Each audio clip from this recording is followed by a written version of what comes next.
Quando alguém vê uma pessoa como eu, com essa idade, que eu não vou dizer quanto é, as pessoas acham que a gente nasceu com 70 anos. Eu tenho fotografia para provar que eu já fui jovem. Só que numa dessas fotografias, um amigo me apresentou na cidade de Itumbiara, Goiás, e disse: Divaldo, há 50 anos você esteve aqui. Olha a foto. Eu olhei e reconhecia que está o Emanuel Chaves, o nosso doutor Brasil. Eu só não conheço este. Ele disse: é você. Eu fiquei pasmado de ver como eu tinha um corpinho de toureiro. Agora prossegue o corpo de toureiro aposentado, mas é toureiro. Muito bem. Então, eu estava na cidade de Aracaju e era médium, mas não entendia nada de espiritismo. Visitava essa cidade a convite de um grande amigo, a família Sarroris. E então, certa manhã, eu sentei em minha sala e vi sobre a mesa uma revista, O Reformador. Achei curioso, peguei e abri, e lá estava escrita A Lenda da Guerra, pelo espírito Humberto de Campos. Eu li e fascinei-me. E abaixo, página psicografada pelo médium Francisco Cândido Xavier, do Centro Espírita Luiz Gonzaga, etc. Eu disse: nossa, como ele é inteligente, como é que ele pode escrever uma página dessa? Mas naquela tarde, os amigos convidaram-me para ir à União Espírita Baiana, porque como eu via os espíritos e eles não tinham uma ideia, pediram-me para ir contar como é que vê. Eu disse: como é que vê? Vendo. Mas você pode falar para nós? Eu disse: eu nunca falei nada, mas eu poderei contar como são as experiências, as entidades perturbadoras, que eram aquelas que mais eu via pela lei da afinidade. E então eu estava me preparando, cada hora eu fazia um Pai Nosso e dizia: veja lá, hein? O Senhor me colocou nesta. Mas quando eu li aquela Lenda da Guerra, eu reli e memorizei. E eu digo: se a coisa apertar, A Lenda da Guerra, de Chico Xavier. Quando chegamos, a reunião era presidida pelo venerando José Martins Peralva Sobrinho, que foi presidente da União Espírita Mineira. Éramos 27 pessoas. E então Peralva deu uma palavra, eu levantei-me e fiz o discurso convencional. Excelentíssimas senhoras, excelentíssimos senhores, e não sei o quê. Eu me esqueci de tudo. Eu vou contar a lenda da guerra, do espírito Humberto de Campos, psicografada pelo médium Francisco Cândido Xavier. Aí eu sorri e esqueci da lenda da guerra. Olhei para o povo, mas deu aquela angústia. Eu digo: olha, eu ia contar, mas não me lembro. Então me desculpe. Sentei-me trêmulo, suarento, quando eu vi entrar um cavalheiro de baixa estatura, a cabeça um pouco deformada, óculos grossos, veio andando, chegou junto de mim e disse-me: eu sou o autor da lenda. Levanta-te e fala. Eu falarei por ti, pela tua boca, de pé, porque todo aquele que pretende servir a Jesus deve estar de pé. E eu levantei e disse: um momentinho que o Espírito chegou. E então eu falei, mas eu falava e dizia: meu Deus, como eu sou inteligente, olha que coisa. E falei 40 minutos. Então bateram aquelas palmas de caridade. Eu me sentei e Martins Peralva perguntou: Divaldo, você falaria de novo amanhã? Era tão fácil. Vinha o espírito. Muito bem, fui para casa, eufórico, excitado. E no dia seguinte, quando eu cheguei, a sede da União Espírita Sergipana estava superlotada, gente do lado de fora. E eu perguntei assim: o que é que vai ter? Ah, é um baiano. Mas o que é que tem? Dizem que o baiano tem o diabo no corpo.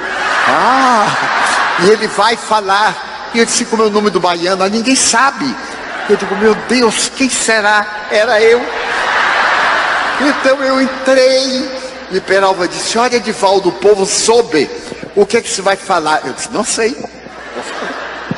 Chegou o momento, Peralva me apresentou com a sua doçura. Eu levantei, olhei para o povo e esperei o Espírito chegar. Nada. Eu então lembrei do dia anterior. Eu digo: excelentíssimas senhoras, excelentíssimos senhores, eu vou contar a lenda da guerra do espírito Humberto de Campos, através da mediunidade de Francisco Cândido Xavier. Esqueci de novo. Aí me deu aquela angústia e eu me confessei: não vou falar nada. Eu nunca falei coisa nenhuma, contei o incidente do dia anterior e agora o espírito não chegava. Aí eu me sentei. Quando eu me sentei, eu ouvi uma voz dizer: vou dar-te a primeira orientação, que se chama responsabilidade. Tu és leviano. Como aceitas falar de uma coisa que não sabes? Eu disse: meu irmão, fale, pelo amor de Deus. Brigue depois, mas fale agora. Ele disse: levante-se. Eu disse: o Espírito chegou. Levantei. E aí fiz uma palestra com a mitologia grega. Ele começou com a história de Sísifo, quando Zeus manda buscar Sísifo, que era o rei de Corinto. Eu não sabia de nada, mas achava as palavras lindas. E fui dizer, quando eu terminei, bateram palma de mesmo. Eu me sentei e o Espírito me disse: e não contes mais comigo. Vais escrever uma carta ao médium Francisco Cândido Xavier, pedindo orientação. Eu disse: mas eu não sei quem é. Ele disse: eu vou te dar os dados para Pedro Leopoldo. Eu cheguei a casa e fiz aquelas cartas boçais, ignorantes. Eu disse: excelentíssimo senhor Francisco Cândido Xavier, porque vós sabeis, e matei o verbo, vossa excelência, com segunda pessoa do plural, mas fiz aquela carta e mandei. Um mês depois, eu recebo em Salvador uma carta: meu querido Edivaldo. Eu digo: nossa, será que é dele? A letra redonda, linda, a ternura amorosa saía das letras. Eu chorava, eu sorria com aquele pedaço de papel. O nosso Humberto falou-me de ti, disse-me que tu és muito jovem, que ainda não tens 20 anos. Ele me pediu que te orientasse. Mas quem sou eu, Edivaldo? Meu nome é curioso, eu me chamo Francisco. Se tirar o Fran, fica o Cisco. Mas eu fiquei tão curioso em te conhecer, porque Humberto me falou de ti, que eu pedi a Emmanuel para visitar-te. Tudo para mim é novidade, né? Eu disse: visitar-me. E então Emmanuel levou-me. E eu vi o teu quarto. Na parede, eu vi uma fotografia do espírito José Pititinga. E tu estavas orando. E eu quero pedir-te licença.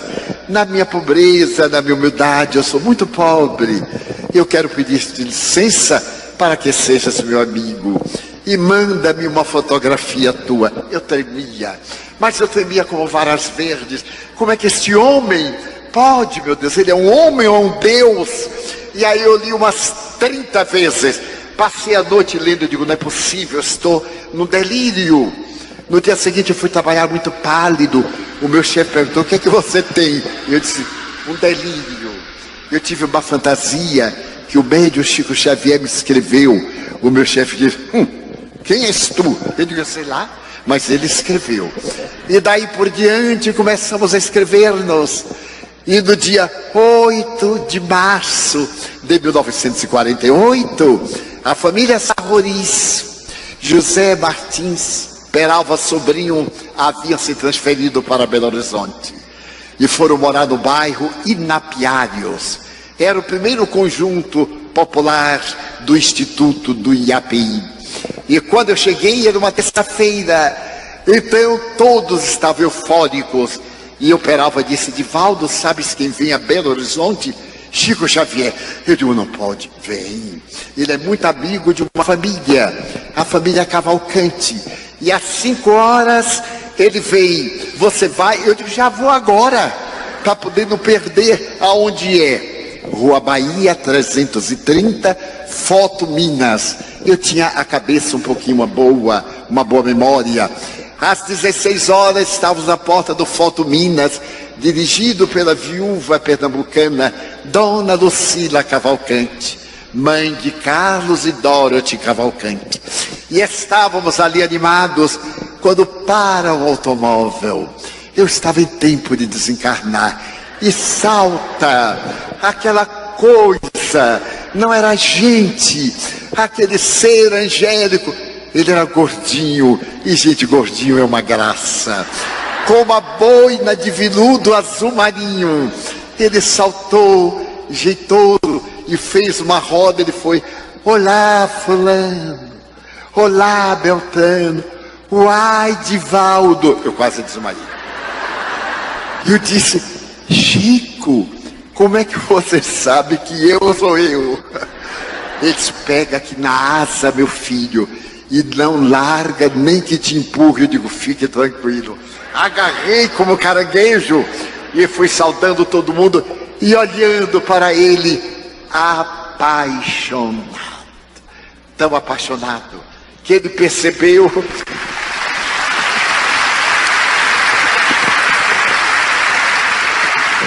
e me ofereceu aquela túnica azul marinho que eu guardo no relicário. E disse: Divaldo, eu estou aqui para nós conversarmos. Estava Arnaldo Rocha, Peralva, Ederlindo Sarruriz, Enio, a família Cavalcante. E o Chico começou a conversar. Eram 5 horas da tarde. Já eram 3 horas da manhã. E ninguém notou. Eu não senti fome, não senti nenhuma função biológica. Olhando aquele Deus em letra minúscula, que falava da minha alma, sem nunca me ter visto. Eu disse: encontrei a felicidade. E quando se despediu: sexta-feira, meu filho, dê um pulinho em Leopoldo. Você vai, eu digo, se achar alguém que me leve. Você dorme lá comigo, meu filho. Luísa, minha irmã, a esposa do senhor Lindolfo, cujos quintais se comunicavam, cuidará de você enquanto eu estiver trabalhando. Eu vivi a verdadeira plenitude, porque na sexta-feira chegamos cedo e fomos almoçar. E eu tinha uma pergunta para fazer a Chico, mas tinha vergonha, porque naquele tempo a palavra sexo era uma tremenda imoralidade. Não se pronunciava, todo mundo era assexuado. As crianças nasciam no repolho e chegavam através da cegonha. Eu que queria nascer na Suíça, a cegonha passando por Salvador cansou-me e largou lá. E então, meus amigos, eu estava com esse entalado, 19 anos. Meu Deus, como é que eu faço? Minha mente imunda, a castração religiosa. Eu era sacristão, queria ser fiel. Eu olhava para aquele homem que se levantou e foi nos servir, mas servir a lá Pedro Leopoldo, com uma colher derramava assim e derramava colar. Eu não queria comer nada, só queria olhar para ele e ria, e ria. Aí olhava para mim, pegando meu pensamento.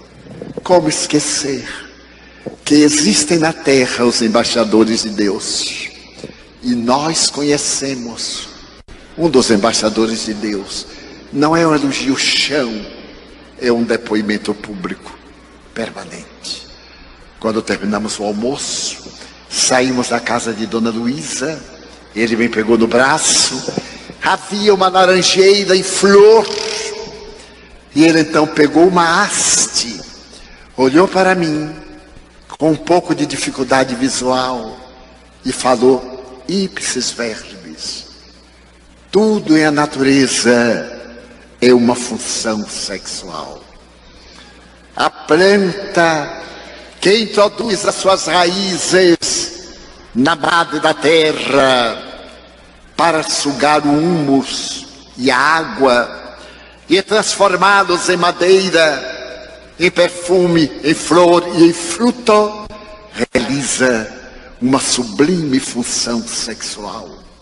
O sexo é o mais sublime departamento da vida. As criaturas humanas, atormentadas pelo gozo e pelo prazer, transformaram a função divina da procriação na luxúria, na libido.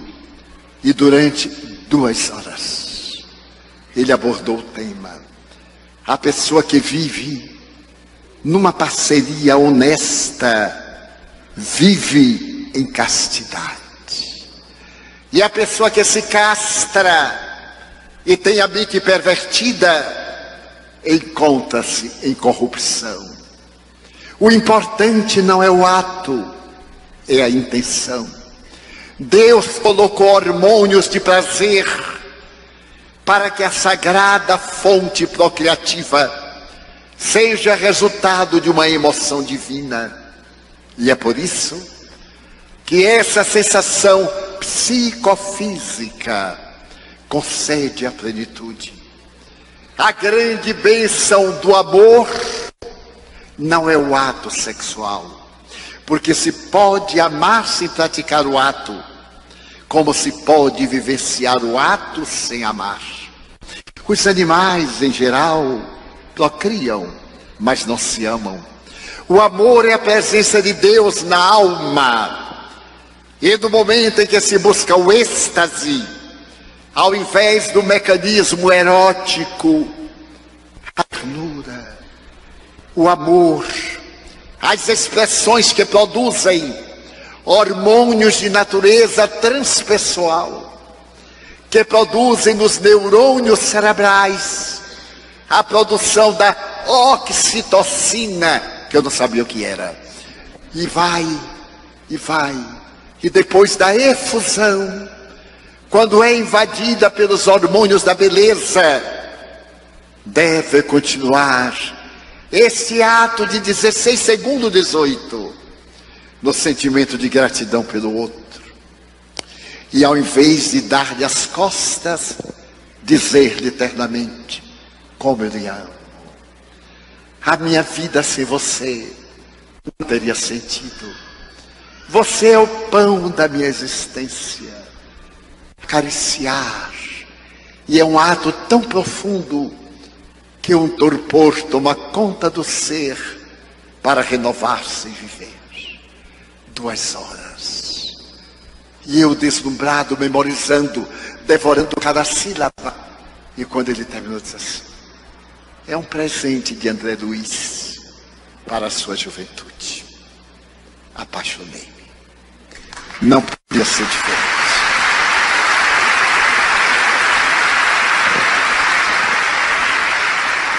Desde aquele momento, nesse homem luz, eu vi a representação máxima de Jesus.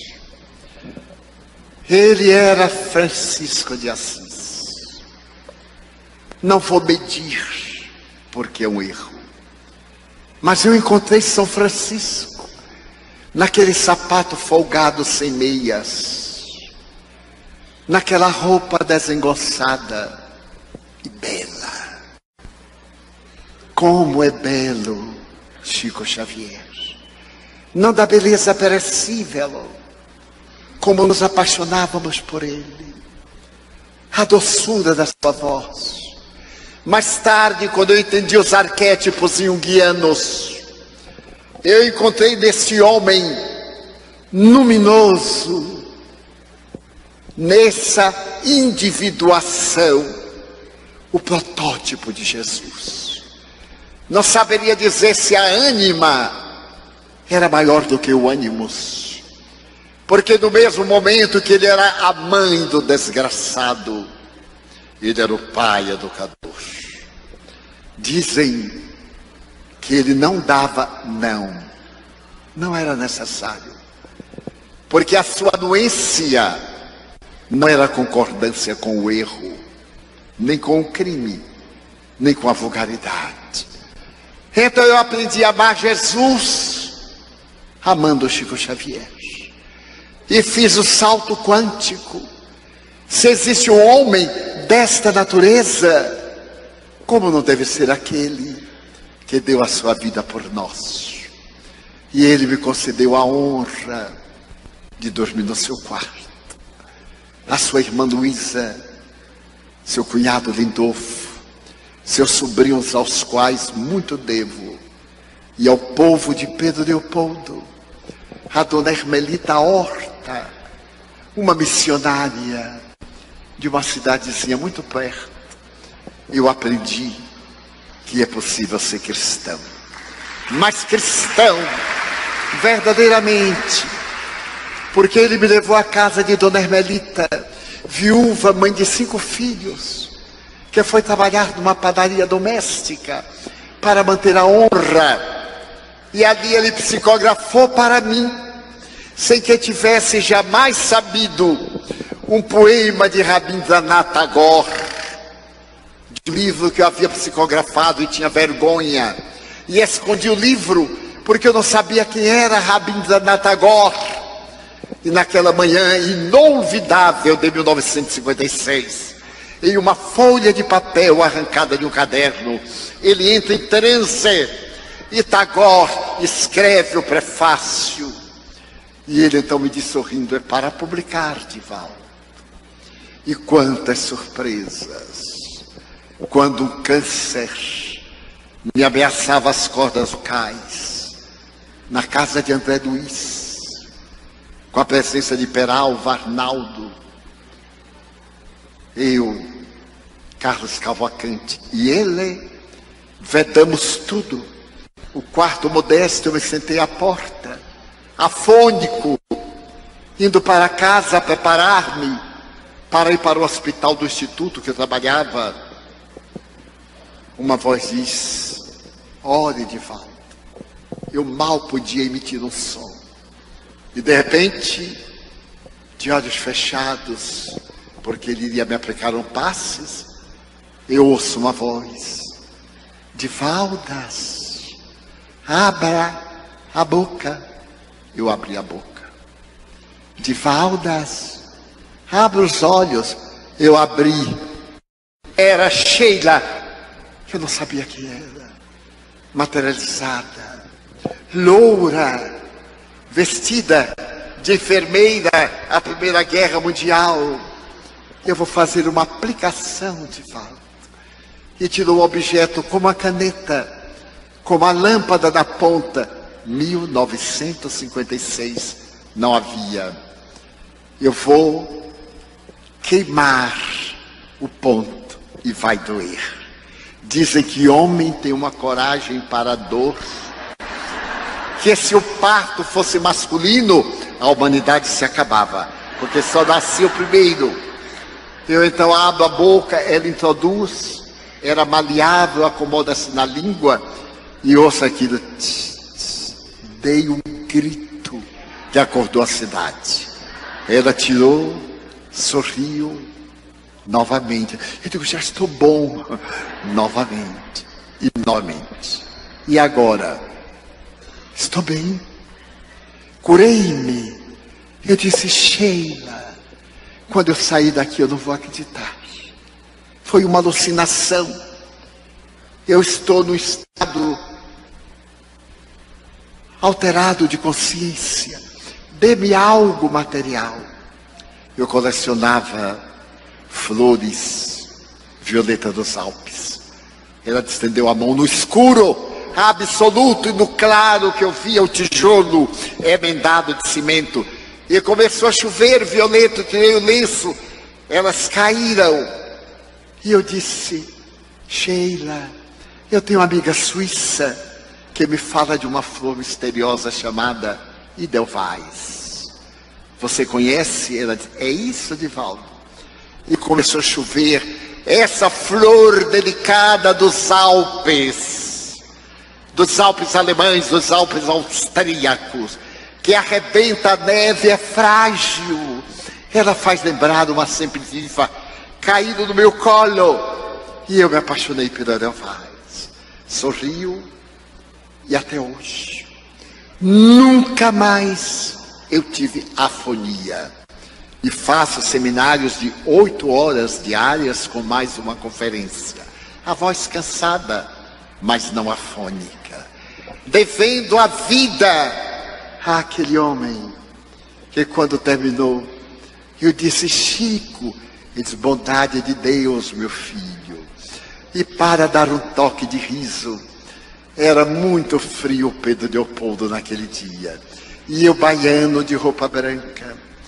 Terminou a reunião no Luiz Gonzaga, onde ele ficara até as 3 da manhã, com aquela palidez típica. Íamos tomar um café e a broa na casa do André. Quando eu senti o primeiro perfume, eu digo: nossa, que perfume de rosa, Chico. Ele disse: é, meu filho, Pedro Leopoldo tem muitas rosas. E daí a pouco um perfume de cravo. Eu: Chico, esta rua tem muitos cravos. Eu digo: nossa. E daí a pouco eu me virei, saía dele. Eu digo: Chico, eu sou muito espontâneo, está saindo de você. Ele dobrou o paletó. Não, meu filho, se saísse de mim era Detefon. A mediunidade olorífera. Então, recordando hoje, há 3 dias que eu não durmo, recordando esse anjo, não podia me olvidar daqueles dias que eram iguais a esses dias de 1910, que precediam a primeira calamitosa Grande Guerra, e que nasce esse apóstolo para clarear a noite de 1914 e 18, para clarear o século XX, com a sua infinita ternura, com a sua sabedoria, examinado pela NASA, que ele veio medir a radiação da aura no tempo das grandes perseguições, que ele soube resistir com lágrimas no tempo doloroso do seu sobrinho doente, que ele perdoou, humilhado em todos os jornais do Brasil, pela rede dos diários associados, a Davi Nasser e Jamanzon, na revista O Cruzeiro, que se arrependeram depois, dizendo que o maior arrependimento da sua vida, de ambos, foi haver ferido o pulcro Chico Xavier, que vieram como jornalistas estrangeiros falando inglês para impressionar o rapazinho. E na hora da saída, Chico deu-lhes um livro a cada um, autografado com o nome verdadeiro deles. E eles nem leram, guardaram em casa, até que um dia, 10 anos depois, a mulher de um deles abriu e teve um choque. Mostrou a Davi Nasser, que foi pedir a Jamanzon, e saiu uma das mais lindas páginas da revista O Cruzeiro, daquela época, a respeito da nobreza deste homem luz. Então ele veio nesse período em que o Brasil, coração do mundo que é, pátria do Evangelho que está sendo, ninguém se iluda. Humberto de Campos não disse que seríamos uma Shangri-La, que seríamos um país de ociosos, de pessoas felizes, uma Israel de pessoas indignas, mas de homens e mulheres audaciosos, que levaríamos a doutrina espírita aos 5 rincões da terra, que implantaríamos a mensagem no solo árido do deserto, que teríamos a oportunidade de falar a muçulmanos, como seu pobre irmão tem falado, em 10 países muçulmanos, falando de Mohammed, mas falando de Jesus e Chico Xavier, indubitavelmente, falando da grandeza da doutrina espírita, porque o espiritismo é o Cristo Jesus de volta, através desses seres espirituais, as estrelas que caíram dos céus, os soldados como um grande exército, para restaurar a humanidade hoje, na grande crise, Não há crise internacional, nem nacional, há crise moral, individual. Eu sou a crise, você, nós. E se eu me melhorar, o mundo se melhora. Quando alguém se ergue, a terra se levanta. Aí está a voz do Chico soando, mesmo depois de 15 anos e 2 dias, que os lábios carnais silenciaram, e a alma canta hosanas. Ele não necessita de estar aqui repetindo. Quantas vezes me disse que irei escrever? Emmanuel já disse tudo. Que palavras terei para dizer? Espero que o Senhor me honre no além, com o grande silêncio, acompanhando a árvore do Evangelho crescer. E ei-la aqui, aqueles que o amamos, em todo o planeta, porque onde quer que haja um espírita brasileiro, voltei da Europa há poucos dias com um ciático obsessor. Estive em 22 cidades de 12 países, e em todos a alma do Chico pairando docemente, docificando os corações. E no mundo inteiro, depois de visitar 70 países, mais de 2.000 cidades, de ter dado 9 voltas à Lua, mais de 10 voltas à Terra, dando Jesus, Kardec, Chico Xavier.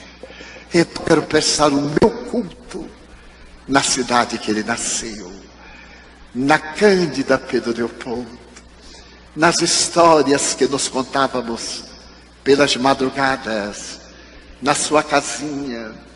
E para concluir, certo dia ele ia para o trabalho e pelo fundo ia para a casa de Dona Luísa.